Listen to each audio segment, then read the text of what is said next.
School டேஸில் செஞ்ச டிஃபனையே திருப்பி திருப்பி செஞ்சு கொடுத்துருந்தேன். செய்ய டைமும் இருக்காது. இப்போ தான் சம்மர் ஹாலிடே விட்டாச்சுல, ஏதாவது டிஃப்ரெண்ட்டாக செஞ்சு கொடுங்கம்மா அப்படின்னு சொல்லிட்டு பிள்ளைங்க சொல்லியிருந்தாங்க. நேற்று கடைக்கு போயிருந்தேன்.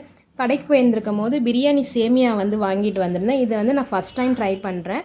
செய்ய ரெடி ஆகிடலாம். இப்போ ஒரு வானலில் கொஞ்சமாக ஆயில் சேர்த்துட்டு வெங்காயம், தக்காளி, இஞ்சி பூண்டு பேஸ்ட்டு, கேரட்டு, பச்சை மிளகாய் இதெல்லாம் சேர்த்து நல்லா வதக்கிக்கலாம். இந்த பேக்கெட்டில் பார்த்தீங்கன்னா பிரியாணி மசாலா உள்ளுக்குள்ளே ஒரு பேக்கெட் இருக்குது. அந்த பிரியாணி மசாலாவும் சேர்த்து வதக்கிக்கலாம். இப்போ வந்து தண்ணி தேவையான அளவு, சேமியாவுக்கு மட்டும் உப்பு சேர்த்தா போதும், மசாலாவுக்கு உப்பு சேர்க்க வேண்டாம். மல்லித்தழை கொஞ்சமாக போட்டுட்டு ஒரு மூடி போட்டு நல்லா கொதி வர்ற வரைக்கும் வேக வச்சுக்கலாம். இப்போ நல்லா கொதி வந்துடுச்சு. இந்த ஸ்டேஜில் வந்து சேமியாவை போட்டு கிளறிக்கலாம்.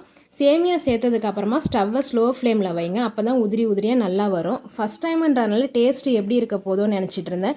பரவாயில்லைங்க, டேஸ்ட்டு பார்த்திங்கன்னா ரொம்ப சூப்பராகவே இருந்துச்சு. என் பிள்ளைங்க ரொம்ப விரும்பி சாப்பிட்டாங்க. நீங்களும் ட்ரை பண்ணி பாருங்கள். நம்ம சேனலை லைக் பண்ணுங்கள், ஷேர் பண்ணுங்கள், சப்ஸ்கிரைப் பண்ணிவிடுங்க ஃப்ரெண்ட்ஸ். ஓகே, பாய்.